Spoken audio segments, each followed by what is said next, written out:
ഭാരതീയ സാക്ഷ്യ അധിനിയം 2023 ഈ ഒരു ആക്ടില് അല്ലെങ്കിൽ ഏതൊരു ആക്ടിലും ആ ഒരു ആക്ടിൽ ഉപയോഗിച്ചിരിക്കുന്ന വേർഡ്സിന്റെ അല്ലെങ്കിൽ ആ ഒരു എക്സ്പ്രഷൻസിനെ ഡിഫൈൻ ചെയ്തിരിക്കുന്നത് എപ്പോഴും സെക്ഷൻ 2-ലായിരിക്കും അല്ലെങ്കിൽ അതിന്റെ സബ് ക്ലോസിലായിരിക്കും.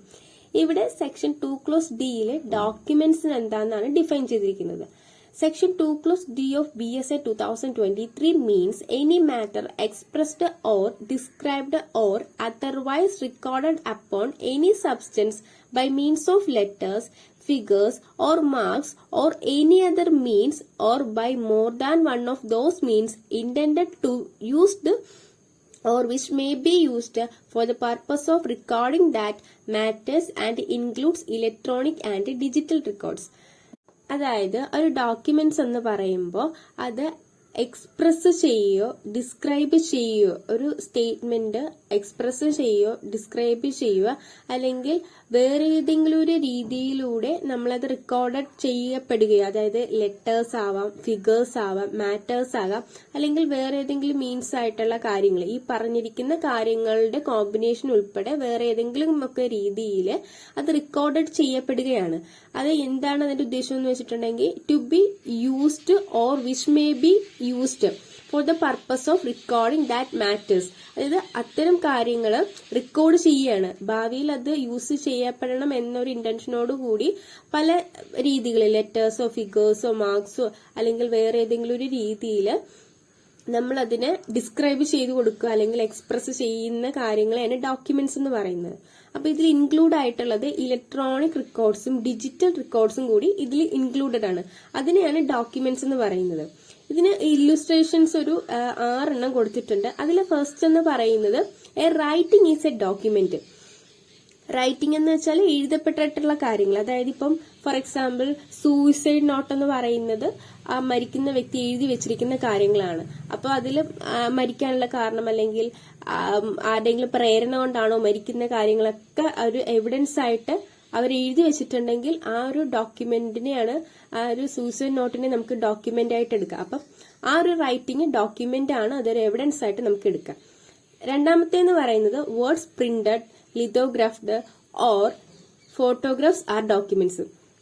പ്രിന്റ് ചെയ്തപ്പെട്ടിട്ടുള്ള കാര്യങ്ങള്, ലിത്തോഗ്രാഫ് ആയിട്ടുള്ള കാര്യങ്ങള്, ഫോട്ടോഗ്രാഫ്സ് ഒക്കെ എന്താണ്, ഒരു ഡോക്യുമെന്റ്സ് ആണ്. ഇപ്പൊ ഒരു ക്രൈം നടന്നിട്ടുണ്ടെങ്കിൽ ആ ഒരു ക്രൈം സീന് ഫോട്ടോ എടുത്ത് ഡോക്യുമെന്റ്സ് ആയിട്ട് പോലീസ് എടുത്തിട്ട് ചാർജ് ഷീറ്റിനോടൊപ്പം അത് കോടതിയിൽ ഫയൽ ചെയ്യുമ്പം അതൊരു ഡോക്യുമെന്റ് ആണ്. അത് കോടതിയിൽ എത്തുമ്പോൾ അതൊരു എവിഡൻസ് ആവും. അതാണ്. അതിപ്പോ ലിത്തോഗ്രാഫ് ആണെങ്കിലും പ്രിന്റഡ് ഫോമിലുള്ള കാര്യങ്ങളാണെങ്കിലും ആ ഒരു കേസുമായിട്ട് അല്ലെങ്കിൽ ആ ഒരു ഇൻസിഡന്റുമായിട്ട് റിലേറ്റഡ് ആയിട്ടുള്ള കാര്യങ്ങളെല്ലാം ഡോക്യുമെന്റ്സ് ആയിട്ട് കൺസിഡർ ചെയ്യാം. തേർഡ് എന്ന് പറയുന്നത് map or plan is a document.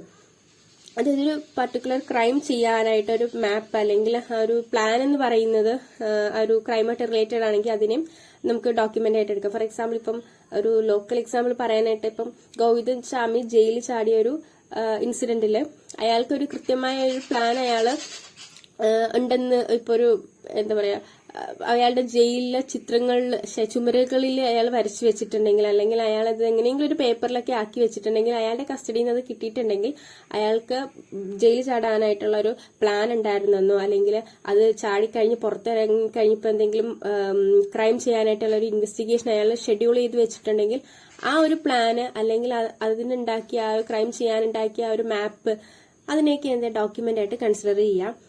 Next എന്ന് പറയുന്നത് an encryption on A metal plate or stone is a document. ഒരു മെറ്റൽ പ്ലേറ്റിൽ ഉണ്ടാകുന്ന ഒരു ഇൻക്രിപ്ഷൻസും അല്ലെങ്കിൽ ഒരു സ്റ്റോൺ എന്ന് പറയുന്നതും എന്താണ് ഒരു ഡോക്യുമെന്റ് ആയിട്ടാണ് പറയുന്നത്.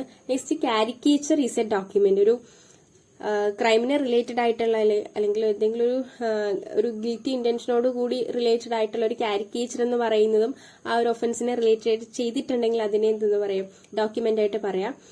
നെക്സ്റ്റ് എന്ന് പറയുന്നത് ഇലക്ട്രോണിക് റെക്കോർഡ്സ് ആണ്. അതായത് emails, server logs, documents on computers, laptops, smartphones, message, website, locational evidence, voice mails, അങ്ങനെയുള്ള കാര്യങ്ങൾ ഇലക്ട്രോണിക് റെക്കോർഡഡ് ആയിട്ടുള്ള കാര്യങ്ങളെല്ലാം ഡോക്യുമെന്റ്സ് ആണ്. ഇവൻ ദോ CCTV ഫുട്ടേജ് അതൊക്കെ ഒരു ഡോക്യുമെന്റ് ആയിട്ട് കൺസിഡർ ചെയ്യാനായിട്ട് പറ്റും.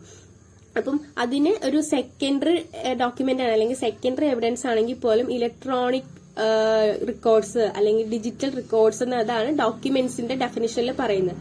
സോ ഇതൊക്കെയാണ് ഒരു ഡോക്യുമെന്റ് ആയിട്ട് കൺസിഡർ ചെയ്യുന്നത് എവിഡൻസ് ആക്ടിൽ.